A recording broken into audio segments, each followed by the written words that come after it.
তার পাগড়ি যিনি দিয়েছেন আমাদের শ্রদ্ধেয় বড় ভাই এই মসজিদ ও মাদ্রাসার কেশিয়ার, সম্মানিত কেশিয়ার মোহাম্মদ আলম ভাই, পাগড়ির সাথে সাথে ওনাকে ছোট একটা কোরআন শরীফ দিছে। এটা উনি তেলাওয়াত করবেন, পড়বেন এই আশায় উনি দিছে। পাশাপাশি একটা মেসওয়াক এবং একটা টুপি এবং একটা আতর ওনাকে হাদিয়া হিসাবে দিছে। তো আপনারা সকলে দান করবেন, আল্লাহ দোয়া করবেন আল্লাহ তাআলা যেন তাকে হক্কানি রব্বানি আলেম হিসাবে কবুল করেন। সকলে বলি আমিন। এখন সংক্ষিপ্তভাবে কোরআনুল কারীম থেকে একটু তেলাওয়াত করবেন। মোহাম্মদ ফুয়াদ হাসান।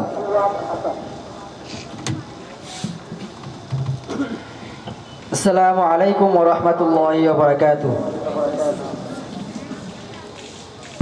أعوذ بالله من الشيطان الرجيم. بسم الله الرحمن الرحيم. سنة من قد أرسلنا قبلك من رسلنا ولا تجد لسنتنا تحويلا. أقم الصلاة لدلوك الشمس إلى غسق الليل وقرآن الفجر إن قرآن الفجر كان مشهودا. ومن الليل فتهجت به نافلة لك عسى أن يبعثك ربك مقاما محمودا.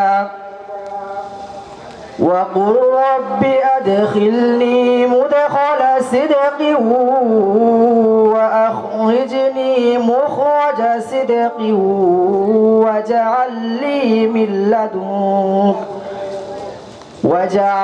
لي من لدنك سلطانا نصيرا.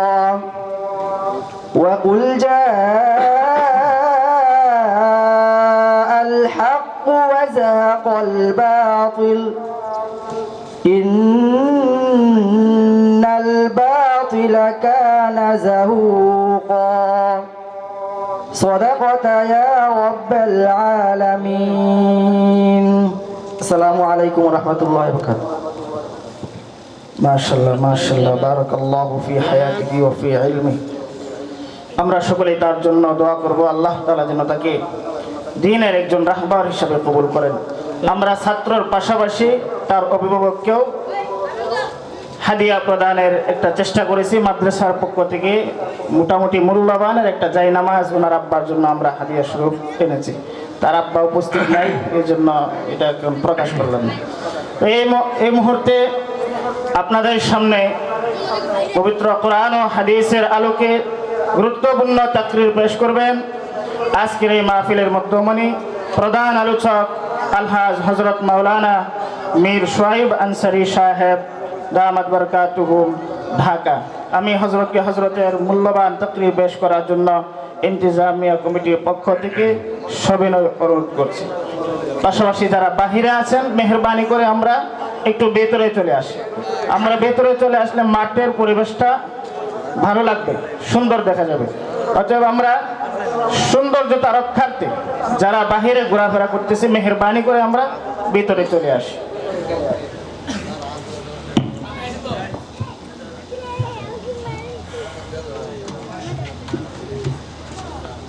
আসসালামু আলাইকুম ওয়া রাহমাতুল্লাহ। সাউন্ড বক্স বন্ধ করে দাও, সাউন্ড বক্স বন্ধ করে দাও।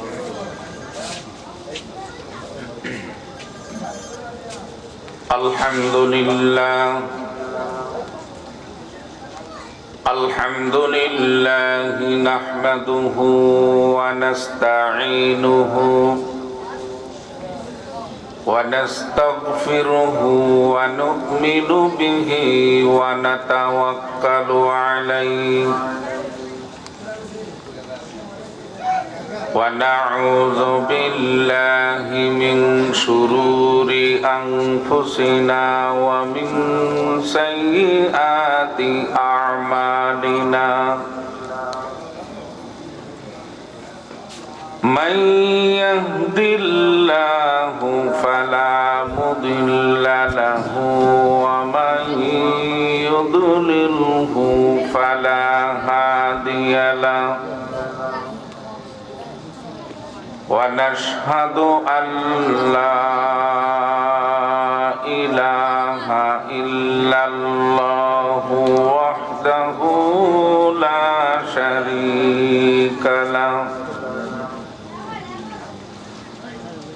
ونشهد أن سيدنا وحبيبنا ومولانا محمدا عبده ورسوله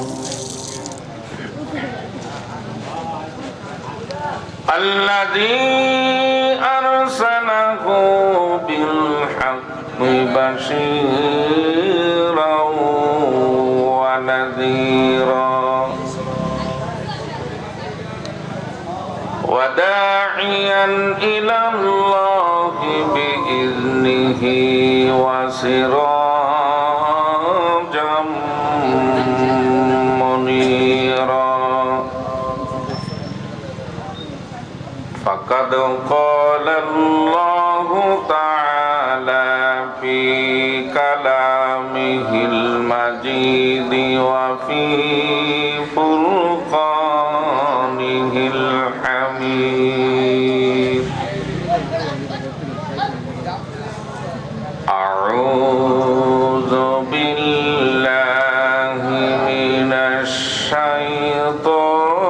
الشيطان الرجيم بسم الله الرحمن الرحيم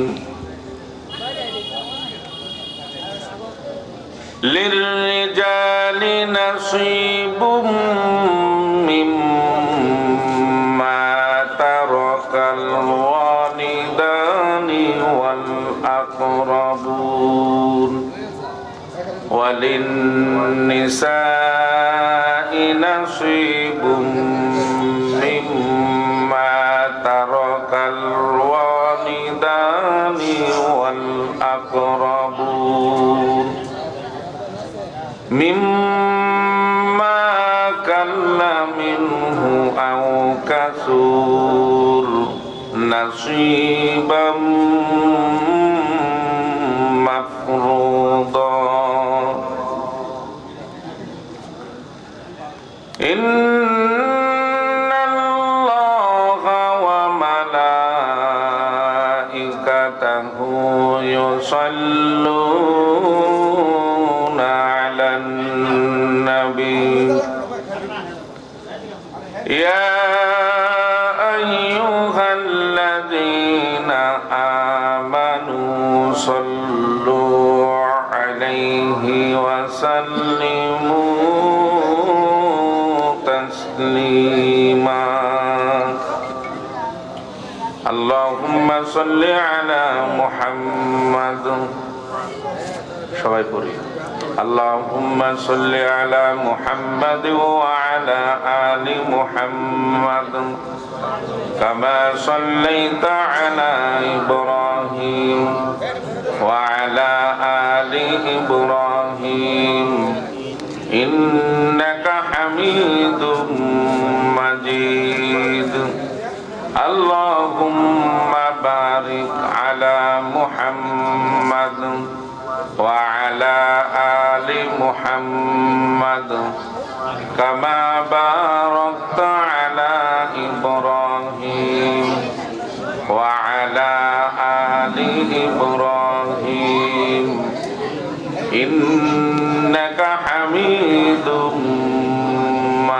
مجيد بلغ العلا بكماله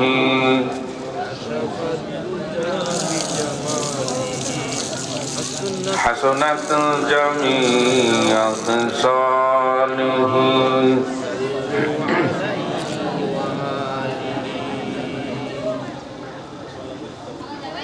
आदम से था ईसा नबी या नफ्सी पाक रहेंगे सब ही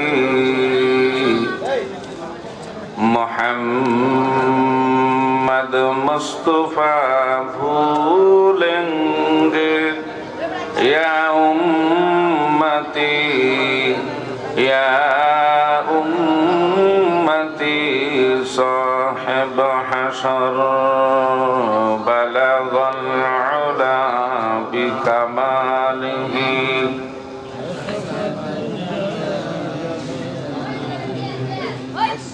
حسنت جميع خصاله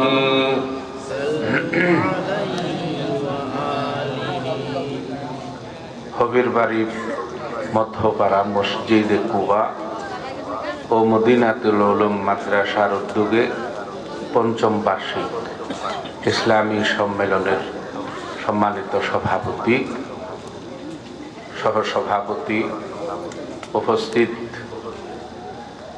অত্র ইউনিয়নের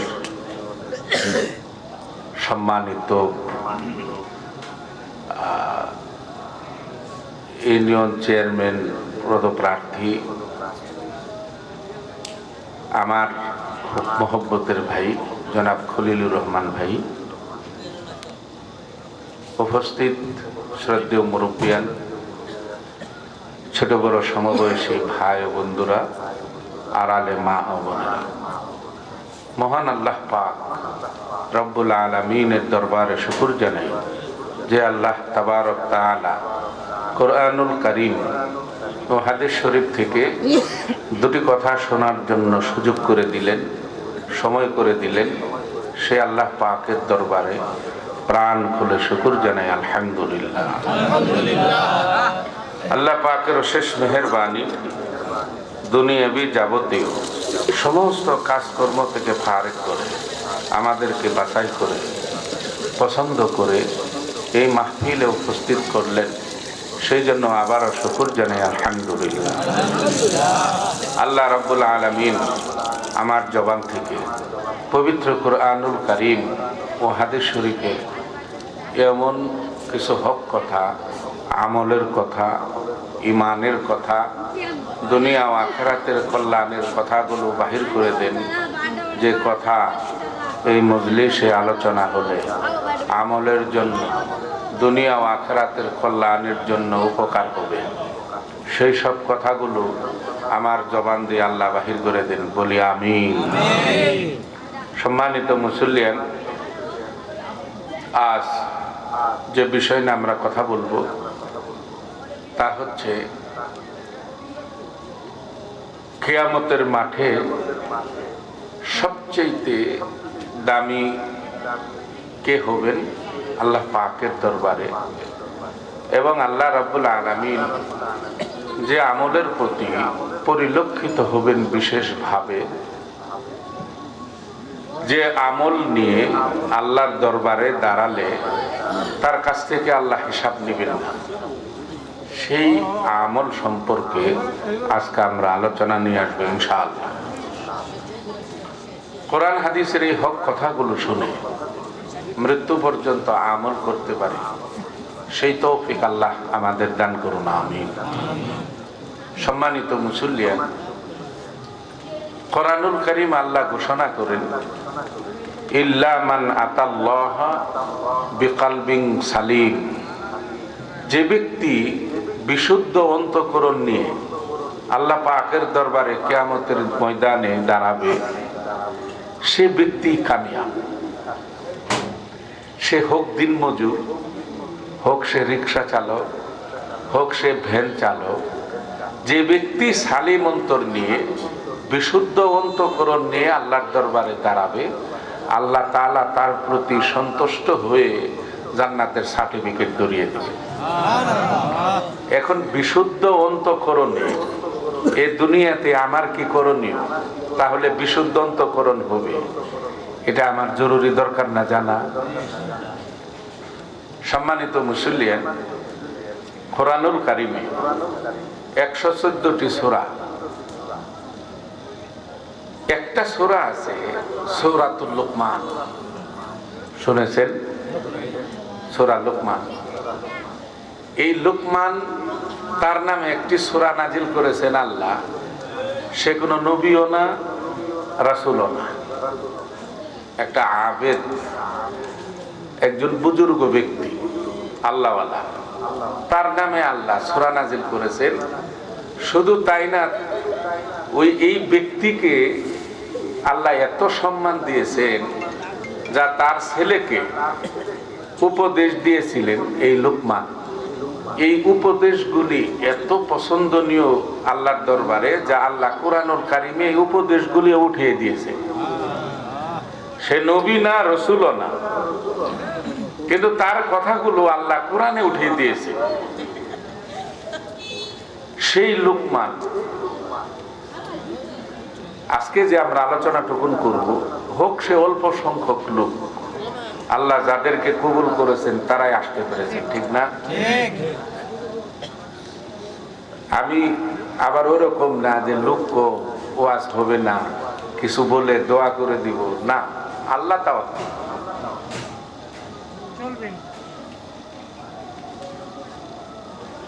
আল্লাহ রাব্বুল আলামিন লুকমানকে এত ইজ্জত সম্মান দান করলেন, যা লুকমান যে রাস্তা দিয়ে যে গাছগাছরা আছে না দুপাশে, লুকমান হেঁটে যাইতো, গাছগুলি নিজের থেকে বলতো যে আল্লাহর ওলি লুকমান, আমি কিন্তু এই রোগের ঔষধ। গাছের ভাষা বোঝার শক্তি আল্লাহ লুকমানকে দিয়েছিলেন। যেমন দেখেন, এটা বিজ্ঞান দ্বারা প্রমাণিত। আপনার একটু আঁচড় লেগেছে, কেটে গিয়েছে, দুবলা ঘাস আপনি নিয়ে পরিষ্কার করে মুখে একটু চাবিয়ে এদের ভিতরে লাগাই দেন, এটা অ্যান্টিসেপটিক ক্রিম। কিন্তু এই দুবলা ঘাসটা, এই অ্যান্টিসেপটিক ক্রিম এটা জানলো কেমনে? এই দুবলা ঘাস হযরত লুকমান আলাইহিস সালামের কয়, আল্লাহর ওলি লুকমান, আমি কিন্তু অ্যান্টিসেপটিক ক্রিম। এখন যেমন আমরা কাটা গেলে কি ইনজেকশন দিই জানি? এটিএস ইনজেকশন দিই, যাতে মানে সমস্যা সৃষ্টি না হয়, ধনুষ্টঙ্কার না হয়। ওই সমস্ত ক্ষত স্থানে এটিএস না দিয়ে যদি দুবলা ঘাস চাবায় দিয়ে দেন, এটিএস এর চাইতে 10 গুণ বেশি কাজ করবে। এই শক্তি আল্লাহ দুবলা ঘাসের ভিতর দিয়েছেন। এই দুবলা ঘাস যে অ্যান্টিসেপটিক ক্রিম, দুবলা ঘাস আল্লাহর ওলি লুকমান রে বলল, আল্লাহর ওলি, আমি কিন্তু অ্যান্টিসেপটিক ক্রিম। সাথে সাথে লুকমান লুট করে ফেললেন। লুকমান রাস্তা দিয়ে বনে জঙ্গলে হাঁটতেন, গাছ নিজের থেকে বলতো, আমি কিন্তু এই রোগের ঔষধ, আমাকে সেচে বেটে বড়ি বানিয়ে শুকিয়ে বা রস করে খেলে এই রোগ সাথে সাথে ভালো হয়ে যায়। সাথে সাথে লুকমান নোট করে ফেললেন। এই পৃথিবীতে এলোপ্যাথি, হোমিও সাধনা, যত ঔষধ, এর আবিষ্কারক লুকমান হাকিম। এ দুনিয়াতে সর্বপ্রথম লুকিং গ্লাস, আয়না দিয়ে মুখ দেখি, আবিষ্কারক লুকমান হাকিম। এ দুনিয়াতে দর্জির কাজ, সেলাই কাটাকাটি, এর আবিষ্কারক লুকমান হাকিম। লুকমান হাকিম আল্লাহ রাব্বুল আলামিনের এমন নৈকট্য লাভ করলেন, যা লুকমানের জীবনী দেখা যায়। সে ছিল খাটো এবং কালো, ঠোঁট দুটি ছিল উঁচু, মারে উঁচা, মানে কোন লোক সহজে তার সাথে মিশতো না। মানে চেহারার ভিতর কিছু ছিল না আকর্ষণীয়, কিন্তু তাহলে কি হবে? তার ভেতরে আল্লাহ তাআলা নূর দিয়ে ভরে দিয়েছে। এই লুকমান একটা ইহুদি 14 বছর বকরি চড়াইছে, 14 বছর রাখাল ছিল। তো অন্যান্য রাখালেরা মনিবকে একদিন বলল, মনিব, আপনার গোলাম যে লোকমান, তার চলাফেরা, কথাবার্তা, সিমটম ভিন্ন প্রকৃতির। সে সময় পাইলেই আকাশের দিক তাকায়, জানি কি বলে। এরা সাথীরা তো আর বোঝে না। আর বেশিক্ষণ টাইম রাতের বেলা সে সেজদায় পড়ে থাকে। মনিব লোকমানকে ডাকলো একদিন, ডেকে বলল, লোকমান। কয়, জি মনিব। কয়, তোমাকে একটা পরীক্ষা করব আজকে। কি পরীক্ষা মনিব? কয়, একটা বকরি অথবা একটা মানুষ, তার ভিতরে দুইটা টুকরা মাংস আছে। এই মাংস টুকরা দুইটা পুরা বডির ভিতরে সবচেয়ে উত্তম, তুমি কি চিনো? লোকমানে কয়, হ্যাঁ মনিব, আমি চিনি। কোন মাংস দুই টুকরে উত্তম? কয়, তাহলে আজকে পালের সারা বকরিটা জবাই করবা। জবাই করে ওই উত্তম দুই টুকরা মাংস আমার জন্য বাড়িতে পাঠিয়ে দিও, আর বাকিটুকু তোমরা কর্মচারীরা খেয়ে ফেলো। কয়, ঠিক আছে মনিব। লোকমান একটা বকরি জবাই করলেন। জবাই করে উত্তম দুই টুকরা মাংস প্যাকেট করে মনিবের বাড়িতে পাঠাই দিলেন। মনিব প্যাকেট খুলে দেখে লোকমানে দুই টুকরা মাংস পাঠাইছেন উত্তম। একটা হলো জিব্বা, আর একটা হলো কলিজা। যাকে দেল বলে মানুষের, যাকে আত্মা বলে, যাকে কলব বলে, তাকেই কলিজা বলে। ক্লিয়ার? বুঝাচ্ছে? কলিজা আর কি পাঠাইলেন? জিব্বা। মনিব দেখে রেখে দিলেন। 7 দিন পরে মনিব আবার আসে, এসে কয়, লোকমান। কয়, জি মনিব। কলে, একটা বকরি অথবা মানুষ, তার ভিতরে দুইটা টুকরা মাংস আসে, সবচেয়ে নিকৃষ্ট, খারাপ, তুমি কি চিনো? কলে, জি মনিব, চিনি। কয়, তাহলে আজকে আরেকটা বকরি জবাই করবা। জবাই করে নিকৃষ্ট দুই টুকরা মাংস আমার জন্য পাঠিয়ে দিয়ে বাকিটুকু তোমরা খেয়ে ফেলো। কল, ঠিক আছে মনিব। লোকমান আজ জবাই করবে। নিকৃষ্ট দুই টুকরা মাংস মনিবের বাড়িতে পাঠাই দিল। মনিব প্যাকেট খুলে দেখে লোকমানে নিকৃষ্ট দুই টুকরা মাংস পাঠাইছেন। একটা হলো জিহ্বা, আর একটা হলো কলিজা। উত্তম পাঠাইছিলেন কি? জিহ্বার কলিজা। নিকৃষ্ট পাঠাইলেন কি? জিহ্বার কলিজা। মনিব লোকমানকে ডেকে বলল, হে লোকমান, উত্তম চাইলাম দিলা জিহ্বার কলিজা, নিকৃষ্ট চাইলাম জিহ্বার কলিজা, এটা তো বুঝলাম না। এর কারণ কি? দুটোটা কি কেন? আল্লাহর ওলি হযরত লোকমান মনিবকে ডেকে বলে, ও মনিব, আমি আল্লাহ রাব্বুল আলামিনের কসম করে বলি, এই দুনিয়ার ভেতরে, আকাশের নিচে, জমিনের উপরে আল্লাহর যে বান্দার জিহ্বার কলব, জিহ্বার কলিজায় দুটি গুনাহমুক্ত রেখেছে, পাক ও পবিত্র রেখেছে। জিহ্বার কলিজা তার উত্তম পবিত্র। ওই ব্যক্তির চাইতে আকাশের নিচে, জমিনের উপরে বড় আল্লাহর ওলি আর কেউ নাই। দেখে এবার লোকমান ডেকে বলে, ও আমার মনিব, আর এই দুটি টুকরা মাংস যদি এই দুনিয়ার ভিতরে কোনো ব্যক্তির খারাপ হয়ে যায়, লোভে পড়ে যায়, গুনাহযুক্ত হয়ে যায়, ওই ব্যক্তির চাইতে খারাপ ব্যক্তি আকাশের নিচে, জমিনের উপরে তার চাইতে নিকৃষ্ট আর কেউ নাই। সে পশুর চাইতেও নিকৃষ্ট। আজকে জিহ্বা আর কলম, এই দুটি টুকরা মাংস নিয়ে আমরা কুরআনুল কারীম থেকে আলোচনা নিয়ে আসবো ইনশাআল্লাহ।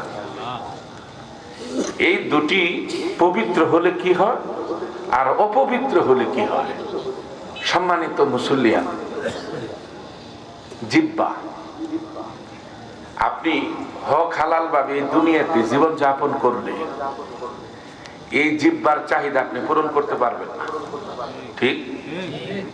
যখন আপনি জিহ্বার চাহিদা পূরণ করতে যাইবেন, তখনই আপনার গুনাহ এবং 2 নাম্বারি এবং যত 10 নাম্বারি আছে, যত লোভনীয় নিষিদ্ধ জিনিস আছে, এই জিহ্বার চাহিদা পূরণ করতে গেলে ওইগুলিকে আপনার খাইতে হইবে। ঠিক? আপনি গেছেন বাজারে, বাজারে গিয়ে দেখেন এমন সুন্দর আপনার দেশি বিলের মাছ, কই মাছ, শিং মাছ, মাগুর মাছ, ঠিক না? এখন মাছ যে নিয়ে আসে সে দাম চাইছে, মাছের দাম 7,000 টাকা। আপনি বেতনই পান 15,000 20,000 টাকা। 7,000 টাকা দিয়ে মাছ কিনলে বাকি মাস চলবেন কেমনি? ঠিক জিব্বা। আপনি মনে করেন মাস্টার ডিগ্রি পাশ করছেন, ডক্টরেট পাশ করছেন, আপনি বেতন পান 30,000। এই 30,000 টাকা পাইলেও 7,000 টাকাতে মাছ আপনি কিনতে পারবেন না, কারণ ছেলে মেয়ের খরচ, সাংসারিক খরচ, নিজের খরচ, ঠিক না? আরেক বেটা আপনার বাড়ির পাশে 3 বারে মেট্রিক পাস করছে, মেট্রিক পাস করে চাকরি হয়েছে গিয়ে কর কমিশনে, ভূমি অফিসে, পিওনের চাকরি। সে আইসে মাছ আদার হয়ে, মাছ কত রে? করে 7,000 করে বেগে উঠা। আপনি মাস্টার ডিগ্রি পাস করে খাইতে পারলেন না মাছ।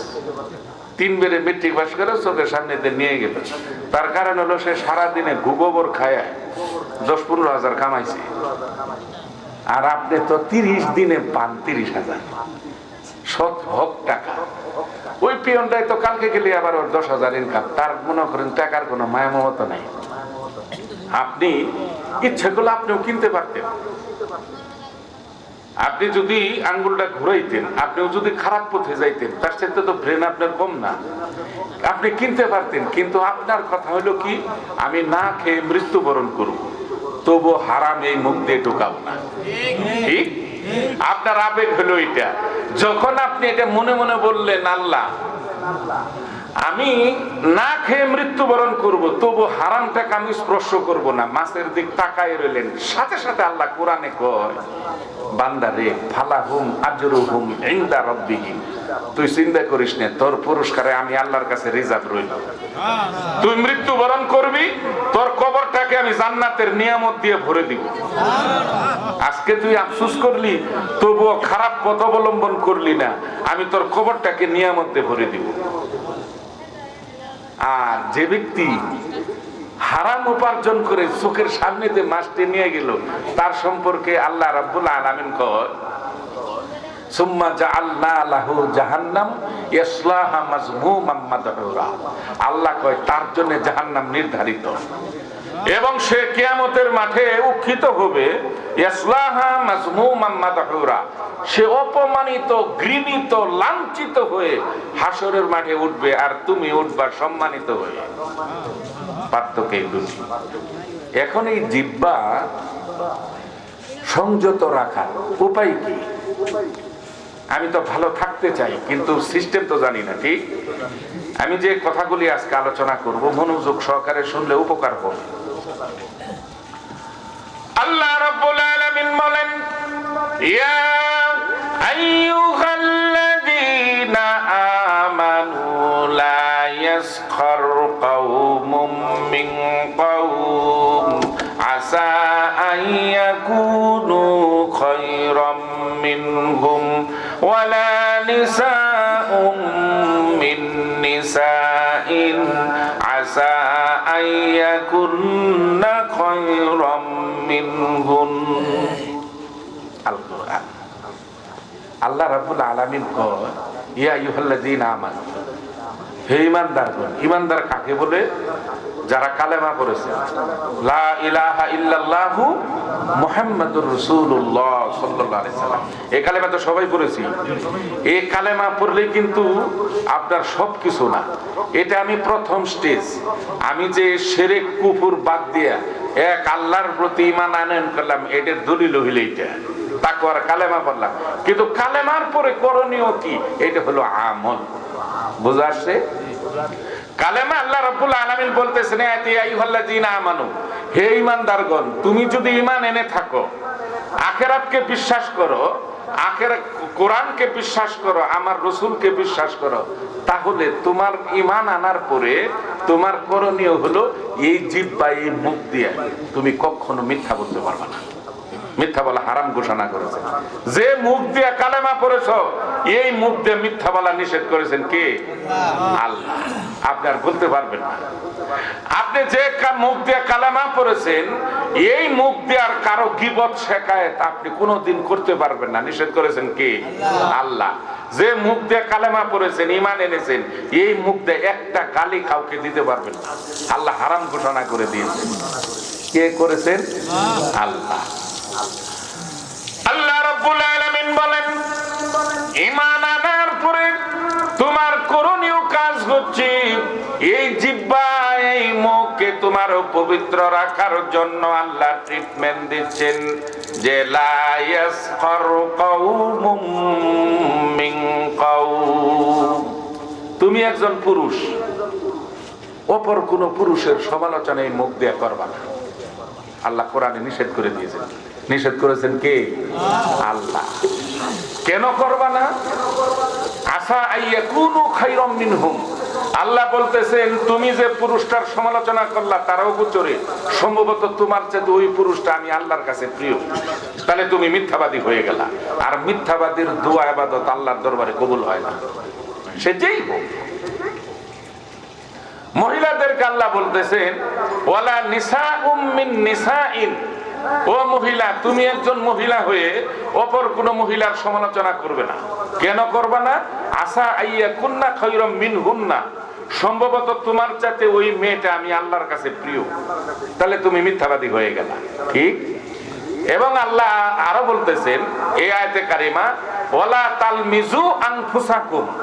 কখনো কারো অগোচরে এই মুখ দিয়ে গীবত শেখায়েত করবা না। নিষেধ কার? আল্লাহ। এবং ওয়ালা তানাবাজু বিল আলকাব। এই মুখ দিয়ে কখনো কাউকে গালি দিতে পারবা না। নিষেধ কার? আপনি নামাজ পড়েন 5 ওয়াক্ত, এই মুখ দিয়ে কাউকে গালি দিলেন, নিজের বিবিকেই দিলেন বা সন্তানকে দিলেন, একটা গালি দিলেন, এই গালির জন্য সাথে সাথে ওই ব্যক্তির মুখে 40 দিন আল্লাহর পক্ষ থেকে কোনো বরকত আসবে না। এই 40 দিন তার মুখের কথা আর আল্লাহর দরবারে পৌঁছবে না। দোয়া তো দূরের কথা, কথাই পৌঁছবে না। যার জন্য দেখেন আমরা সুযোগ পাইলে এই যে সারা পৃথিবীর মুসলমানদের জন্য হাইরে দোয়া করলাম, করি নাই? আফগানিস্তান, ইরাক, সাদ্দামের জন্য, ফিলিস্তিনের জন্য, ভারতের মুসলমান, চায়না মুসলমান, হাইরে দোয়া করলাম আল্লাহ হেফাজত করো, কাফেরদের ধ্বংস করে দাও। আপনি খুশ নিয়ে দেখেন বুশের একটা লুমও কিছু হয় নাই। লক্ষ লক্ষ মুসলমান মরে গেছে। কেন হইল এই কথা? কারণ কি? কারণ মুসলমান আমি ঠিকই, কিন্তু আমার মুখ হইল নাপাক। কালেমা পড়ার পরে আমার চরিত্র হইল মিথ্যাও বলতেছি, ওই সুদও খাইতেছি, ঘুষও খাইতেছি, হারামও খাইতেছি, গীবতও করতেছি, গালিও দিতেছি, হকও নষ্ট করতেছি। যত খারাপ চরিত্র আমার ভিতরে, আমার মুখের ভিতরে আছে। যার জন্য এতগুলি চরিত্র এই দুই টুটের মাঝখানে থাকতে পারে না। নিষেধ। কথা বুঝে আসে? আল্লাহ রাব্বুল আলামিন এই আয়াতে কারিমায় কয় ওয়ালা তানাবাজু বিল আলকাব। কখনো কাউকে মন্দ নামে ডাকবা না, খারাপ নামে ডাকবা না। দুই বেয়াই বা জামাই আর শ্বশুর বাজারে যাচ্ছে, সিস্টুর বাজারে, দেখা যায়, দেখতে গিয়ে দেখা যায় প্রায় সমান সমান উঁচা, দাড়ি দুজনের আছে, জামাইয়েরও আছে, শ্বশুরের আছে। আপনি জানেন সম্পর্ক হলো শ্বশুর জামাই, ঠিক না? শ্বশুর জামাই মানে সন্তান বাবা হিসেবে। আপনি জানার পরেও একটু হাসি তামাশা করার জন্য, মজাক করার জন্য বলা, আহারে দুই ভাই মিলে তোমরা বাজারে যেতেছ নি, একটু হাসানোর জন্য। এই যে আপনি এর জামাইকে ভাই বানাই দিলেন, কসম খোদা তাৎক্ষণিক আপনার নামটা আল্লাহ মুমিন থেকে কেটে দিল। একটা সেকেন্ড দেরি হবে না। এটাই আয়াতে কারিমায় আসছে যে মুসলমান ইমানদার ব্যক্তি কখনো কাউকে মন্দ নামে ডাকবেও না, গালিও দিবে না, ফাহসা কথাও বলবে না। তাহলে তার মুখের বরকত চলে গেল, তার দোয়া, তার নামাজ, তার ইবাদত বন্দেগী সব নিষ্ফল। যার জন্য কাজে লাগে না। এখন আল্লাহ রাব্বুল আলামিন বললেন বিসাল ইসমুল ফুসুক বাদাল ঈমান। ঈমান আনার পরে সবচেয়ে ঘৃণিত কাজ আল্লাহর দরবারে অপছন্দনীয় হচ্ছে এই মুখ দিয়ে গীবত করা এবং মানুষকে গালি দেওয়া। কে বললেন? আল্লাহর নবী আসরের নামাজের পরে হযরত আবু বকর সিদ্দিক রাদিয়াল্লাহু তাআলা আনহুর বাড়িতে বেড়াতে গেলেন। আবু বকর সিদ্দিক নবীজিকে দেখেন নাই, পিছনে দাঁড়ালেন। নবীজি গিয়া শুনতে পেলেন আবু বকর তার একটা গোলাম অন্যায় করেছে, হুকুম অমান্য করেছে, কাজে ভুল করেছে। আবু বকর সিদ্দিক রাগান্বিত হইয়া হারামজাদা বলে একটা গালি দিলেন গোলামকে। সিম্পল, এটা তো আমাদের গালি না হারামজাদা, ঠিক না? এটি সিরিয়ালেই নাই। আল্লাহর নবী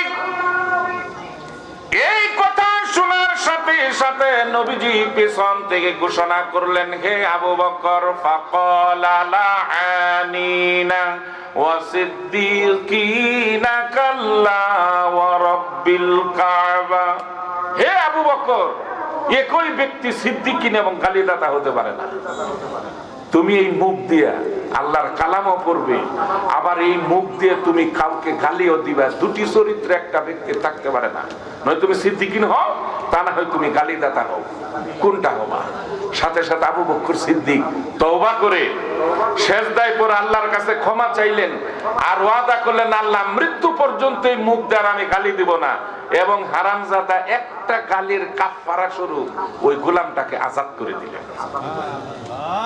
ইমানদার কাকে বলে?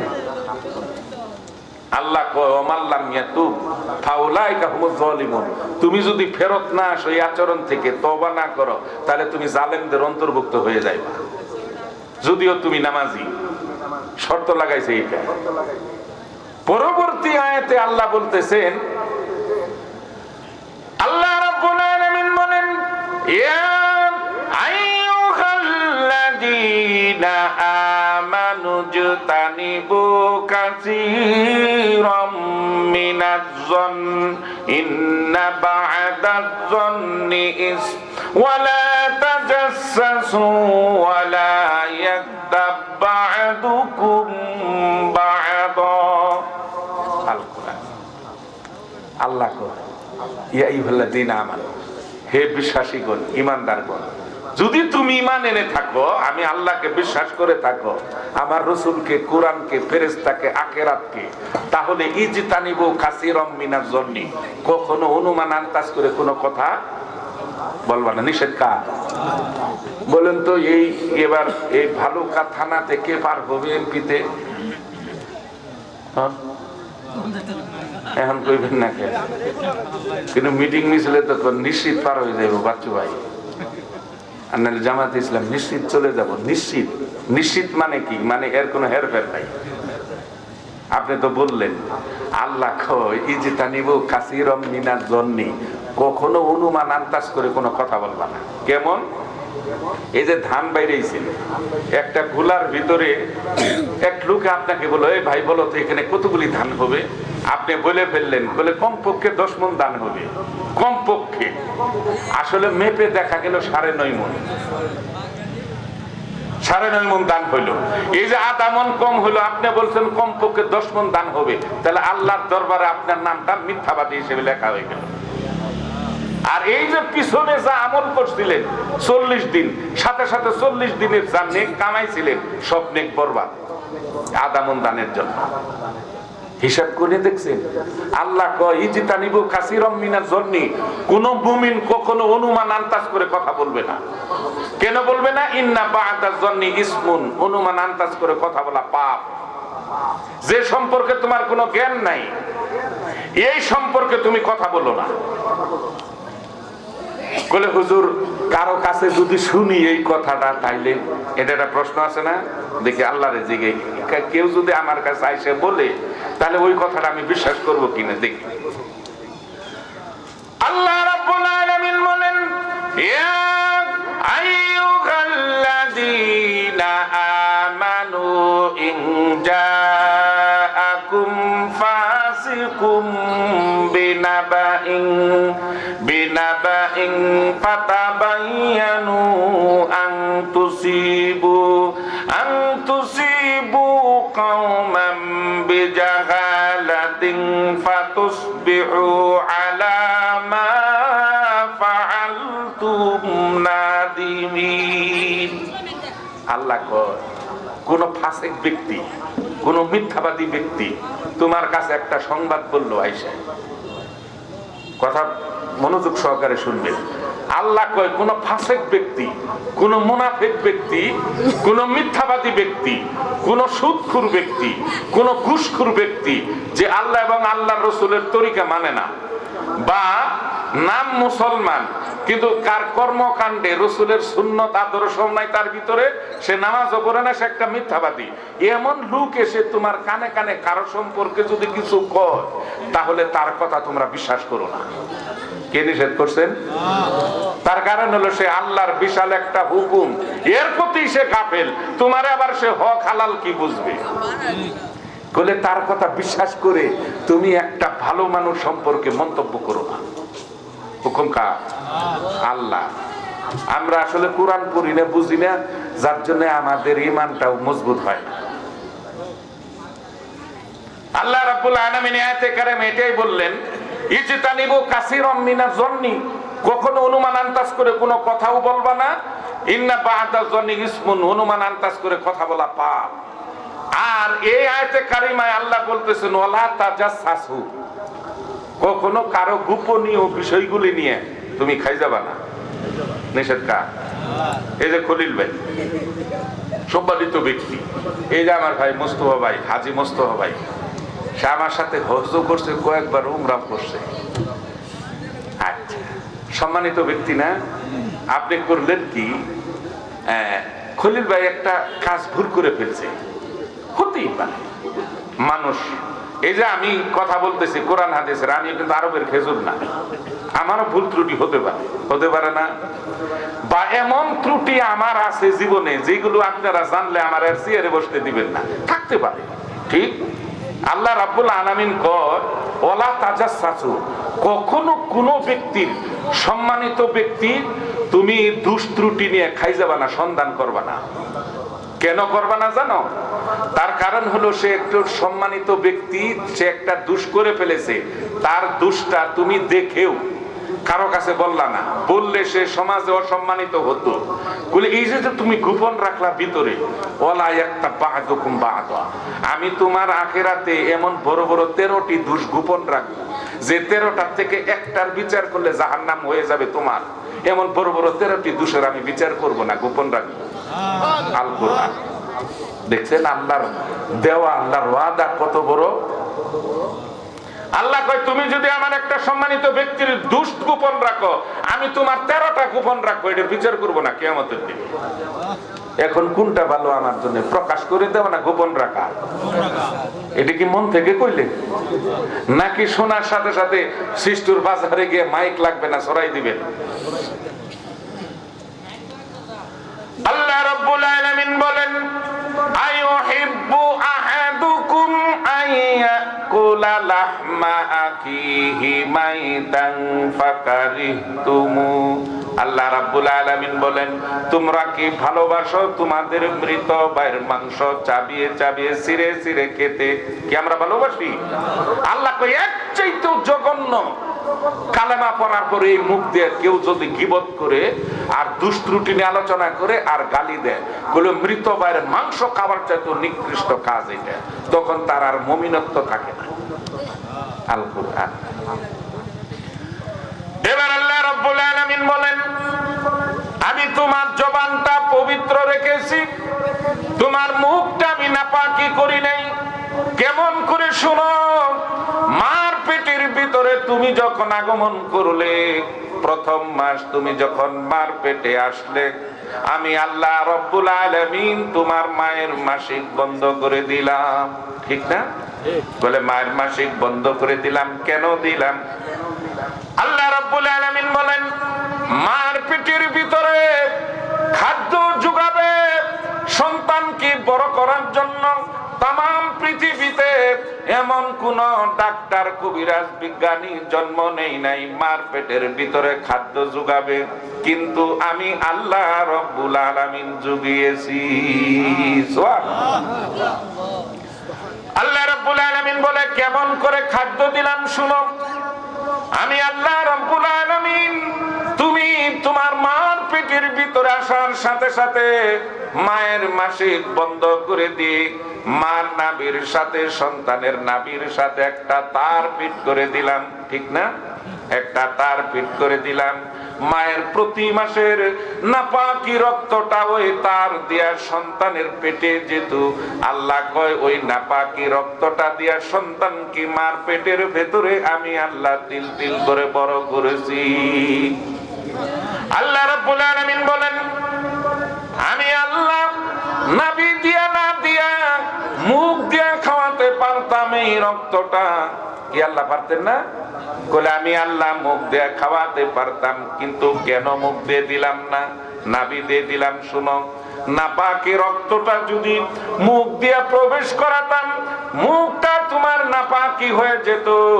সেই জন্য আমি আল্লাহ রাব্বুল আলামিন তোমার মার পেটের ভিতরে মুখটা নাপাকি করে নেই, পবিত্র রেখেছি। এই জন্য তুমি পৃথিবীতে আগমন করে এই পবিত্র মুখখান দিয়া তুমি সব সময় যেন আমানুযকুরুল্লাহ যিকরান কাসীরা, এই পবিত্র মুখখান দিয়া আমি আল্লাহর বেশি বেশি প্রশংসা করবা, জিকির করবা, কোরআন তেলাওয়াত করবা, ভালো কথাগুলি বলবা পবিত্র মুখখান দিয়া। এই জন্য মুখ নাপাকি করিনি, পবিত্র রেখেছি। আর তুমি যখন বুঝমান হওয়ার পরে এই মুখ দিয়ে কালেমাও পড়ো, সূরা ফাতিহাও পড়ো, আবার মিথ্যাও কও, সূরা ইখলাসও পড়ো, সুদের টাকাও খাও, আবার সূরা ইয়াসিনও পড়ো, আবার কাউকে গালিও দাও, গীবতও করো, শিকায়তও করো, এই মুখ দিয়ে হারামও ঢুকাইতেছো। তোমার কোনো ভ্রুক্ষেপ নাই, তোমার মুখ নাপাকি হয়ে যাচ্ছে। আর এই নাপাকি মুখের দোয়া আমি আল্লাহর আরশে পৌঁছে না। আল কোরআন ক্লিয়ার? এবার আল্লাহ রাব্বুল আলামিন কোরআনুল কারীমে এই জবান পবিত্র জিনিস সম্পর্কে আমার আল্লাহ বলেন, ওয়ালা তাকুফু মা লাইসা লাকা বিহি ইলম ইন্নাস সামআ ওয়াল বাসারা ওয়াল ফুআদা কুল্লু উলাইকা কানা আনহু মাসউলা। আল্লাহ রাব্বুল আলামিন কয়, ওয়ালা তাকুফু মা লাইসা লাকা বিহি ইলম, যে সম্পর্কে তোমার কোনো জ্ঞান নাই এই সম্পর্কে তুমি কখনো কথা লড়াচড়া করো না। নিষেধ কার? কেন করবে না জানো? ইন্না সামআ ওয়াল বাসারা ওয়াল ফুআদা, নিশ্চয়ই কিয়ামতের মাঠে তোমার জবান, চোখ আর কলব জিজ্ঞাসিত করা হবে, তারা পটার পট সব বলে দিবে, তখন তুমি ধরা খেয়ে যাবে। এটা হলো জবান পবিত্র রাখা। ক্লিয়ার হয়েছে? এখন আসেন কলব। বিশ্বনবী মুহাম্মদ রাসূলুল্লাহ সাল্লাল্লাহু আলাইহি ওয়াসাল্লাম মসজিদে নববীতে বসা, আসরের নামাজের পরে নবীজি মুসল্লির দিক ঘুরে বসে আছে। হঠাৎ করে নবীজি মসজিদের নববীতে ঘোষণা করলেন, তোমরা কি জান্নাতি মানুষ দেখতে চাও? জান্নাতি মানুষ? সাহাবীরা সবাই কইল, ইয়া রাসূলুল্লাহ, আমরা জীবিত অবস্থায় জান্নাতি মানুষ দেখবো? কইলে হ্যাঁ। কইলে হুজুর আমরা দেখতে চাই। নবীজি বললেন, অপেক্ষা করো। কিছুক্ষণের ভিতরে একটা মুসল্লির হাতে জোতা নিয়ে মসজিদে নববীতে ঢুকলো। যে মুসল্লিটা ঢুকলো ওই মুসল্লিটা সমাজের কোন উল্লেখযোগ্য লোক না, বড় আলেমও না, বড় ধনীও না, বড় নেতাও না, সিম্পল লোক। আছেন এরকম? ঢুকছে, নবী ইশারা দিয়ে বললেন, এই লোকটা জান্নাতি। এত মুসল্লিটা বসলো আইসা। তো ওই নামাজে আব্দুল্লাহ ইবনে উমর রাদিয়াল্লাহু তাআলা আনহু উপস্থিত। উমর রাদিয়াল্লাহু তাআলা আনহুর ছেলে এই আব্দুল্লাহ সারা রাত তাহাজ্জুদের নামাজে দাঁড়ায় এক খতম কোরআন তেলাওয়াত করে প্রতি রাত্রে, আর দিনে রোজা রাখে। কেমন বুজুর্গ বলেন! তার সম্পর্কে নবী বলে নাই জান্নাতি, কিন্তু এমন একটা মুসল্লি সম্পর্কে নবী বলল জান্নাতি, যে লোকটা সিম্পল একটা লোক। তো নামাজ শেষ হওয়ার পরে মাগরিব হইল, এশা হইল। এশার পরে যখন লোকটা চলে যায় বাড়িতে, পিছনে পিছনে আব্দুল্লাহ ইবনে উমর রওনা করলো। বলে, এই মুসল্লিটা কি আবাদত করে জান্নাতি হইল, এটা আমার দেখতে হবে। এই আবাদত আমিও করব, আমিও করব। শুনলে আপনারা রাজি করবেন? আসলেই করবেন? বুঝ করে কয়েন। এটা সহজ করা, করবেন তো ইনশাআল্লাহ। পিছনে পিছনে গিয়ে গন্তব্যস্থলে যখন পৌঁছে গেল ওই জান্নাতি মুসল্লিটা, আব্দুল্লাহ ইবনে উমর কয়, ও আল্লাহর বান্দা, আমি কি আজকের রাত্রে আপনার বাড়ির মেহমান হতে পারি? আপনি বলুন। আপনার অত বেশি কিছু দিয়ে বললাম না। এই খলিল ভাই যদি কয় যে আজকে তোমার বাড়িতে দুপুরে খাবো, আপনি খুশি নেবে যান? তাহলে খলিল ভাইয়ের মতন লোক যদি আপনার বাড়িতে খায়, একটা গরিব মানুষের বাড়ি, এটা খুশি না? আব্দুল্লাহ ইবনে উমর রাদিয়াল্লাহু তাআলা আনহু ইসলামের দ্বিতীয় খলিফা, তার ছেলে আব্দুল্লাহ আমার বাড়ির মেহমান হবে, এর সাথে সৌভাগ্য আর কি হতে পারে? হুজুর চলেন, নিয়ে মেহমানদারি করলেন, রাত্রে শুইতে দিলেন। তা আব্দুল্লাহ ইবনে উমর এটা খেয়াল রাখতেছেন সে কি কি ইবাদত করে, এটা দেখার জন্যই তো গেছেন। রাত গভীর, আব্দুল্লাহ ইবনে উমর দাঁড়ায় তাহাজ্জুদের নামাজে দাঁড়ায় কোরআন তেলাওয়াত করতেছে, কিন্তু ওই মুসল্লি নাক ডেকে ঘুমাইতেছে। মোটরসাইকেল যে শব্দ করে কম না, আর গ্যাংরানি। মনে করেন আব্দুল্লাহ ইবনে উমর তাহাজ্জুদে কোরআন তেলাওয়াত করছিল, মুসল্লি ঘুমায়। এক পর্যায়ে তাহাজ্জুদ শেষ হলো আব্দুল্লাহ ইবনে উমরে, কিন্তু মুসল্লির ঘুম ভাঙলো না। আব্দুল্লাহ ইবনে উমর সেজদায় পড়ে কাঁদতেছে, কিন্তু ওই মুসল্লি ঘুমাইতেই আছে। কথাটা বুঝলেন? একটা পর্যায়ে মসজিদে নববীতে ফজরের আজান হয়ে গেল। আব্দুল্লাহ ইবনে উমর তিনি ফজরের জামাতে যাচ্ছেন, ওই মুসল্লি উঠে ঘুম থেকে ওযু করে ফজরের জামাতে যাচ্ছে। ওই আব্দুল্লাহ ইবনে উমরের মনে একটা খটকা লাগলো, নবী কোন আমলের বিনিময়ে তারা জান্নাত ঘোষণা করলো? 5 ওয়াক্ত নামাজ তো আমিও করি, সে তো অতিরিক্ত কোন রাত্রে আমল করে না, তাহলে জান্নাতি হইল কেমনে? তারও একটা প্রশ্ন জাগে না? আবার মনে মনে ভাবতেছে হয়তো আজকে শরীর খারাপ, ইবাদত করে নাই। পরের রাত্রে ওই জান্নাতি মুসল্লিকে বললো যে আজকে রাত্রে আপনার বাড়িতে আমি মেহমান হিসেবে থাকতে পারি। বলে হ্যাঁ, আপনি 3 দিন থাকতে পারেন। দ্বিতীয় রাতে দেখলো সিস্টেমে কি, গিয়ে এশা নামাজ পড়ে গিয়ে খায়, ওই মুসল্লি ঘুমায়, আর ফজরের আজান হলে ঘুম ভাঙ্গে। তৃতীয় রাত্রেও দেখলেন একই সিস্টেম। তখন আর বুঝতে কষ্ট হইল না যে রাত্রে কোনো ইবাদতই করে না, ঠিক? চতুর্থ দিন নবীজির কাছে আব্দুল্লাহ ইবনে উমর গিয়ে কই, ইয়া রাসূলুল্লাহ, একটা কথা জিজ্ঞাই। বলে বলো।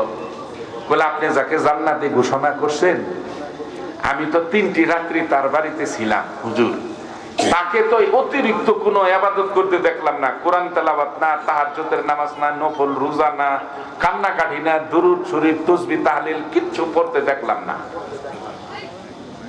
শুধু 5 ওয়াক্ত নামাজ পড়ে। তো আপনি যে জান্নাতি ঘোষণা করলেন হুজুর, কোন আমলের বিনিময়ে? এটা জানলে আমিও করতাম। আল্লাহর নবী আব্দুল্লাহ ইবনে উমরকে ডেকে বলে, রে আব্দুল্লাহ ইবনে উমর, আমি রাসূল নিজ থেকে তাকে জান্নাত ঘোষণা করি নাই। আমি যখন নামাজের উপরে বসে আছি, বসে থাকার পরে জিবরাইল এসে আমার কানে কানে বলে গেল, ইয়া রাসূলুল্লাহ, আপনার অমুক মুসল্লি জান্নাতি, আরশে আজিমে আল্লাহ তার প্রশংসা করেছে। ইয়া রাসূলুল্লাহ, আমি জিবরাইল শুনেছি আল্লাহ রাব্বুল আলামিন আরশে আজিমে ফেরেশতাদের সামনে ঘোষণা করেছেন আপনার এই মুসল্লির কথা। তা আল্লাহ পাক বলেন, আমার এই বন্ধুর উম্মতটা বিনা হিসেবে জান্নাতি। নবীজি বললেন আব্দুল্লাহ ইবনে উমরকে, কই তার গুণ কি জানিস? বলবো কি আমল করে? কলে হুজুর কর।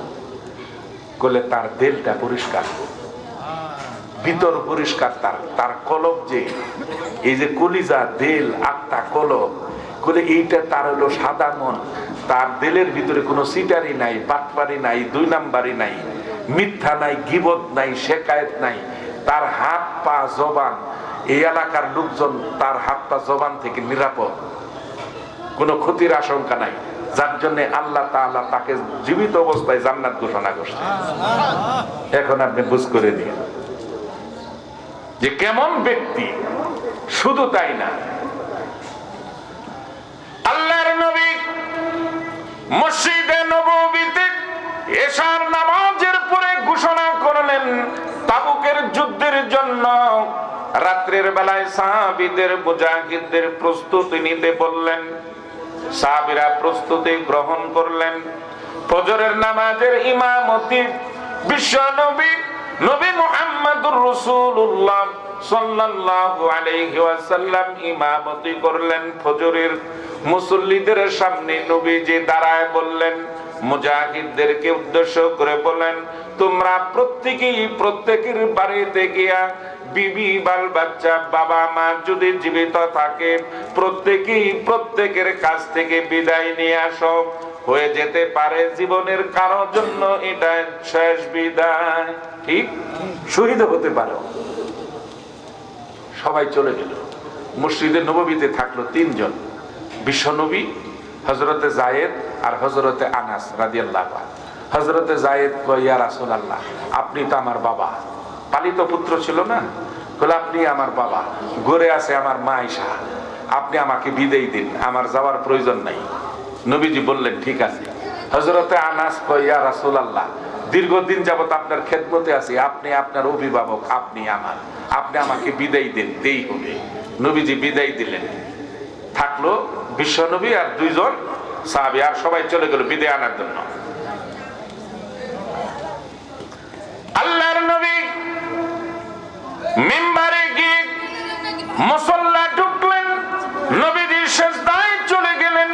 সিজদায় পড়ে চোখের পানি ফেলে বিশ্বনবী কাঁদতেছেন তাবুকের যুদ্ধের মুজাহিদদের জন্য। আল্লাহ তুমি সাহায্য করো, মুসলমানদেরকে জয়ী করো, মুসলমানদের ঈমানি জজবা বৃদ্ধি করে দাও। কাঁদতে কাঁদতে নবীজি সিজদার ভিতরে প্রায় 1 ঘন্টা অতিবাহিত হয়ে গেল। 1 ঘন্টার উপরে বিশ্বনবী সিজদার ভিতরে, 1 ঘন্টার উপরে। আল্লাহর নবী সিজদার থেকে মাথা উঠালেন। উঠানোর পরে পূর্ব দিক হয়ে নবীজি যখন বসলেন, সাহাবীরা এই মুহূর্তে অনেকে চলে আসলো বাড়ির থেকে। নবীজি সামনের দিকে দৃষ্টি দিলেন। প্রায় 1.5 ঘন্টা হয়ে গেল। সূর্য উঠে গেছে 1.5 ঘন্টার মতো, কিন্তু সূর্যের এখনো পর্যন্ত আলো পৃথিবীতে পৌঁছে নাই, জমিনে পৌঁছে নাই। নবীজি টেনশনে পড়ে গেলেন। বাহিরে গেলেন, বাহিরে তাকায় দেখলেন সূর্যের আলো দেখা যায় না। প্রায় 1.5 ঘন্টা অতিবাহিত হয়ে গেল, সূর্যের আলো দেখা যায় না। কয়টা কারণ বলেন? 2টা কারণ। এ কথা বলে কে? 2টা কারণে দেখা যায় না। অতিরিক্ত যদি ঘন কুয়াশা থাকে তাহলে সূর্যের আলো দেখা যায় না, ঠিক? আরেকটা কারণ হলো আকাশে যদি মেঘ জমা থাকে তাহলে সূর্যের আলো দেখা যায় না। এই 2টা কারণ যদি না থাকে তাহলে সূর্য ওঠার সাথে সাথে 1 মিনিটের ভিতরে তামাম পৃথিবী কিরণ দিয়ে দেয় সূর্যে, ঠিক? নবী তাকায় দেখলেন কুয়াশাও নাই, আকাশে মেঘও নাই, সূর্যের আলোও নাই। টেনশন না একটা? নবীজি গিয়ে কোরআন খুললেন মসজিদে নববীতে। আল্লাহ রাব্বুল আলামিন কোরআনুল কারীমে ঘোষণা করেছেন, যেই দিন কিয়ামত হবে, ইযাশ শামসু কুব্বিরাত, যেই দিন কিয়ামত হবে সূর্য তার আলো হারায় ফেলবে, সূর্যের আলো থাকবে না। ওয়া ইযান নুজুমু কাদারাত, আকাশের তারকাগুলি বিক্ষিপ্ত ভাবে জমিনে ঝরে পড়ে যাবে। ওয়া ইযাল বিহারু সুজ্জিরাত, সমুদ্র সাগর উদ্বেলিত হয়ে যাবে, সমুদ্র সাগরের পানি ছড়িয়ে পড়বে, চতুর্দিক দিয়ে আগুন ধরে যাবে, সারা দুনিয়া জ্বলে যাবে।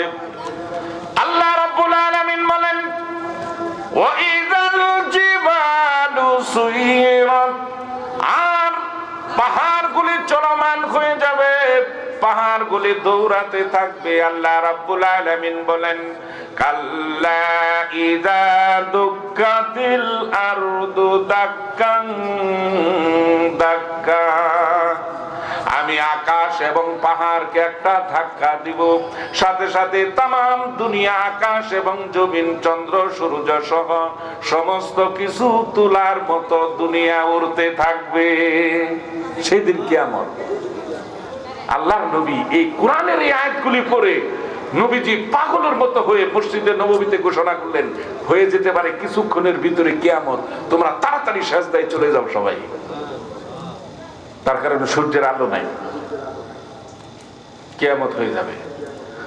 আল্লাহর নবী সাহাবীদেরকে বললেন দোয়া করার জন্য, এবং নবীজি শেষে বলে দিলেন, আমার উম্মতের জন্য দোয়া করতে ভুলো না। আল্লাহর নবী পুনরায় সিজদায় চলে গেলেন।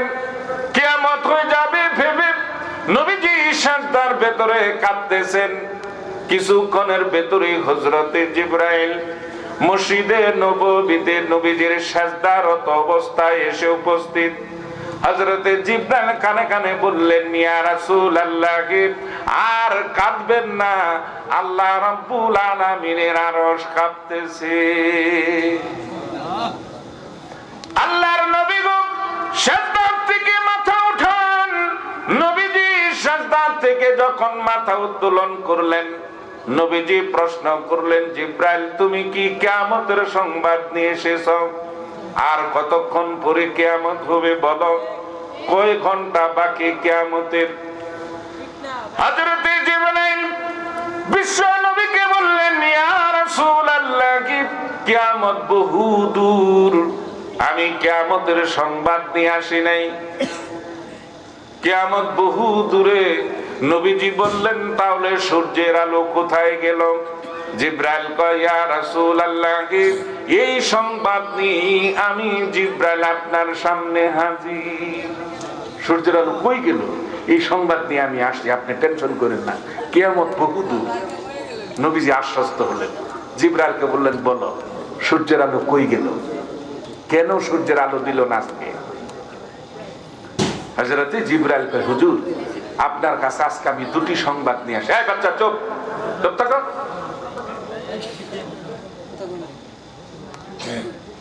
ইয়া রাসূলুল্লাহ, আপনার কাছে দুটি সংবাদ নিয়ে আসছি আমি আজকে। একটা হলো দুঃখের সংবাদ, আর একটা হলো খুশির সংবাদ। নবী গো, কোনটা আগে আপনাকে বলবো বলেন? আল্লাহর নবী বললেন, জিবরাইল, খুশির সংবাদ শোনার পরে দুঃখের সংবাদ কষ্ট দেয়, ঠিক? আর যদি তুমি দুঃখের সংবাদটা আগে বলো, পরে খুশির সংবাদটা বলো, তাহলে দুঃখটা ভিতরে চলে যায় নাকি? তুমি দুঃখের সংবাদটা আগে বলো। আল্লাহর নবীকে হযরতে জিবরাইল বললেন, ইয়া রাসূলুল্লাহ, আপনার প্রাণ প্রিয় সাহাবী মাবিয়া ইবনে মাবিয়া ফজরের নামাজের পরে ইন্তেকাল করেছে। নবীজি শুনে চোখের কোনা পানি এসে গেল। মাবিয়া ইবনে মাবিয়াকে নবীজি অত্যন্ত ভালোবাসতো। আপনি দেখবেন, ভালোবাসার জিনিস যদি নষ্ট হয়ে যায়, মারা যায়, কেমন লাগে। শুধু তাই না, আপনি 3 মাস আগে কুরবানির গরু কিনছেন কোরবানি দেওয়ার জন্য। এই 3টে মাস খাওয়াইছেন, দোয়াইছেন, লালন পালন করছেন, পিঠ হাতাইছেন, একটা মায়া হয়েছে না? 3 মাস পরে কুরবানির দিনে যখন ছুরি চালাইতেছেন, গরুটা মালিকের দিক তাকায় চোখের পানি ছেড়ে দিছে। এই দৃশ্য দেখছেন নি? আমি দেখেছি। মালিকের দিক তাকায় কাঁদতাছে গরু, ভাইরে, আমার জন্য তোমার কি কোনো মায়া নাই? তুমি আমাকে জবাই করে দিলে। এটা বলতে থাকে গরুই। আর মালিক যদি ওই রকম হয়, মালিকেও কেঁদে ফেলে, ঠিক? কিন্তু কুরবানির আগের দিন বাজার থেকে গরু কিনে কুরবানি দিবেন, এই আপনার স্পিরিট আসবে না, এই ফিলিংস আপনার আসবে না, খারাপ লাগবে না, ঠিক? পালছেন তো আপনি। নবীজি একদিন মুআবিয়া ইবনে মুআবিয়া যদি না আসতো নবীর দরবারে, নবীজি সংবাদ পাঠাইতেন। নবীর গায়ের সাথে গা লাগায় বসার অনুমতি ছিল মুআবিয়া ইবনে মুআবিয়া। এত মহব্বত করত নবী, দিলের কথা, অনেক পরামর্শ তার সাথে নবীজি করতেন। তার মৃত্যুর সংবাদ শুনে কষ্ট লাগছে না নবীর? এটা হলো দুঃখের সংবাদ। শোনার পর আফসোস করলেন, মৃত্যুর কারণ কি জিবরাইলের কাছে জানতে চাইলেন, বিস্তারিত জানলেন। এখন নবীজি বললেন, তুমি খুশির সংবাদটা বলো এখন। আল্লাহর নবীকে জিবরাইল ডেকে বলেন, ইয়া রাসূলুল্লাহ, খুশির সংবাদটা হলো আপনার প্রাণ প্রিয় সাহাবী মুআবিয়া ইবনে মুআবিয়ার জানাজার ইমামতিটা আপনি করবেন। আপনাকে আমি জিবরাইল নিতে এসেছি, আমি আপনাকে নিতে এসেছি। হযরত নবী করিম সাল্লাল্লাহু আলাইহি ওয়াসাল্লাম জিবরাইলকে বললেন, জিবরাইল, আমি তো আশ্চর্য হয়ে গেলাম। এর আগে আমার কত জলিলে কদর সাহাবী, সুনামধন্য সাহাবী শহীদ হলো, শাহাদাত বরণ করলো। কোনদিন তো তুমি আমাকে এরকম করে ইমামতি করার জন্য নিতে আসো নাই। আমার প্রাণপ্রিয় চাচা আমির হামজা শহীদ হয়ে গেল, কই তুমি তো জানাজার ইমামতির জন্য নিতে আসলা না। আজকে তুমি কেন নিতে আসলা যে আমার জানাজার ইমামতি করতে হবে? এবার জিবরাইল ডেকে বলেন, ইয়া রাসূলুল্লাহ, আজ আপনার প্রাণ প্রিয় সাহাবীর জানাজায় আকাশ থেকে 2 লক্ষ ফেরেশতা তার জানাজায় আগমন করতেছে।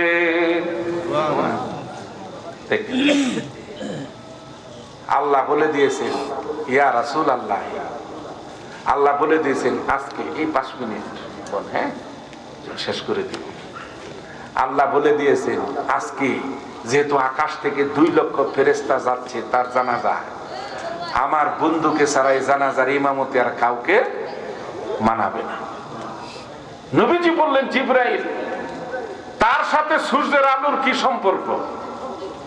বলে, হুজুর, 2 লক্ষ ফেরেশতা যখন আকাশ থেকে একসাথে অবতরণ করতেছেন, ওই ফেরেশতাদের পাখাগুলি ছড়াই দিয়েছে জমিনে।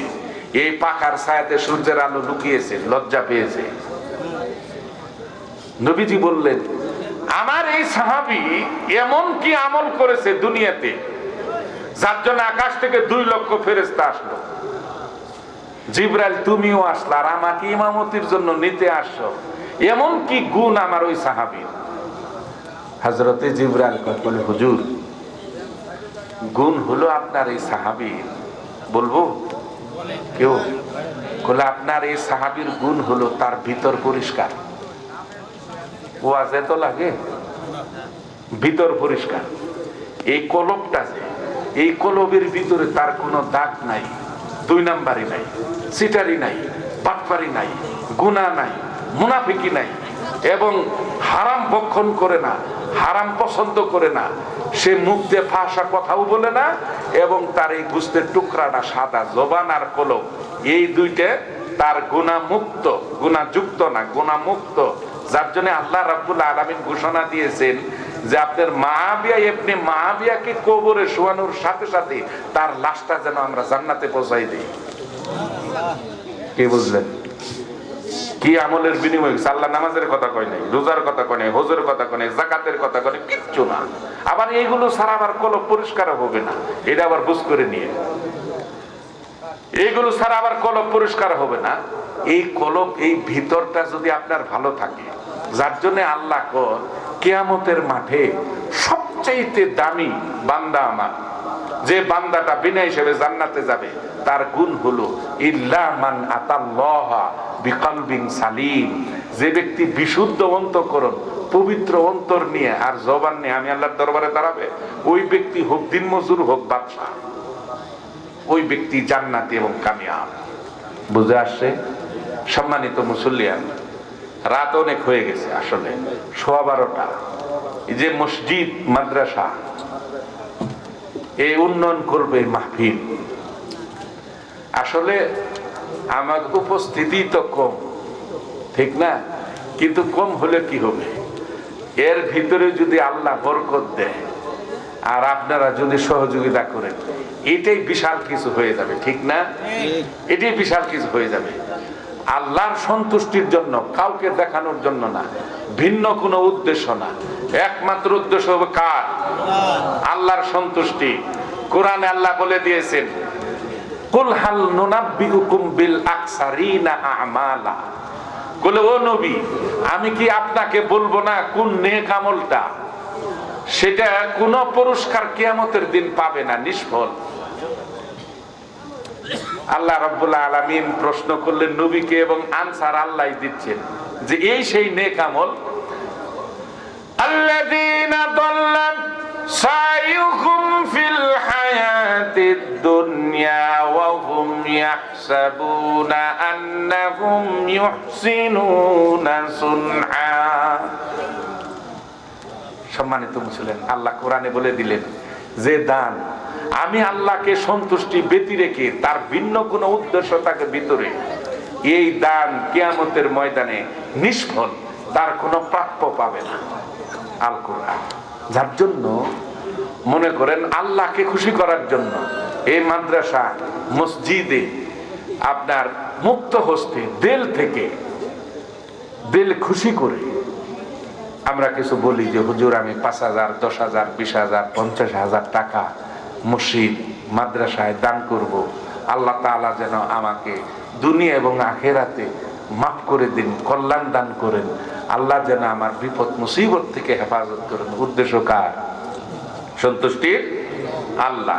আল্লাহ যে তোমার ইন্না সলাতি ওয়া নুসুকি ওয়া মাহইয়ায়া ওয়া মামাতি, বলে নিশ্চয় তোমার নামাজ, তোমার ইবাদত, তোমার কুরবানি, যাবতীয় সবকিছু তুমি যা করবা দুনিয়াতে লিল্লাহি রাব্বিল আলামিন,